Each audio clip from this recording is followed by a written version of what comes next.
አቤል ይሄን ነገር እንዳይ ነው እንደዛ ደውላ አጣጥፍ የጠራኸኝ ምን አይነት ማስመሰል ነው? የምር ስመሽኛው?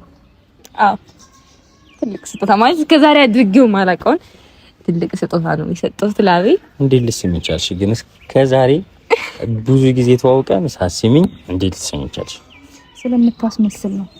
ዛሬ ላይ ማድረግ የሚችለውን ነገር እስከዛሬ ሳታደርግ እኔን ጠርቶ ግን እንደዚህ ማድረግ እሺ። እሷስ አንድ እማላቃት እኔንም የማታቀኝ አንድ ሴት ናት።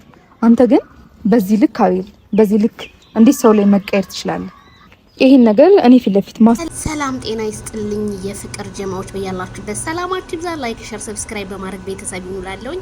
እንግዲህ ማርቲ በጣም ነው ያዘነችው ዛሬ። አቤላ ጠርተህ እሷን ጋር የሳምክችን ይቺ ከንፋስ ያመለጠች እኮ ናት። አሁን ምን ትሁን ብለህ ነው እንደው? ኧረ አቤላዬ በዛ ላይ ጄነን ኮራ ልክ እንደ ማይክል ጃክሰን እኮ ነው ደግሞ የሚያረገው። ኧረ አቤላዬ ግን አትጉዳት ማርቲን። በቃ ማርቲ ከዚህ ህይወት ውጭ አይሆንሽም። ይሄ ልጅ ለመሰለሽ አይ ደስ ማላለኝም። ተይ ማርቲ አይሆንሽም። የማይመጥንሽ ቦታ ላይ አንቺን እያቃጠለሽ ምናምን ለመኖር እንዳትሞክሪ።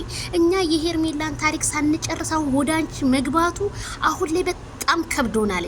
እኛ እቺ 2 ቀን በቃ አልፋልን። አብርሃም የትኛውን ውሳኔ ነው የሚወስነው የሚለውን ህዝቡ ሀሳብ ላይ ነው። ስለዚህ ማርቲ እንደኔ ይሄ ልጅ አይሆንሽም። ደግሞ እኮ ዝም እኮ ነው የሚለው ይሽ በቃ ላንቺ ቦታ የለውም። ስለዚህ እንደዚህ እየሳማት እቺ ልጅቷ እንደሆነች ልክ እንደ እንትና ናት። እንደዚህ እንደ ሩታ ልጥፍ ናት። በቃ ሩታ በቃ እኔ የሩታ ትንሽ ታናሿ እህት ብያታለች። እንዴት ነው ደግሞ የሚያረጋት? ወይ በቃ እሷን ከመረክ እሷን ከወደድክ ይችሊ ለምን አፈቅርሻለሁ ምናምን በፊት ለምን አልካት? ለምን አበባ ሰጥሃል?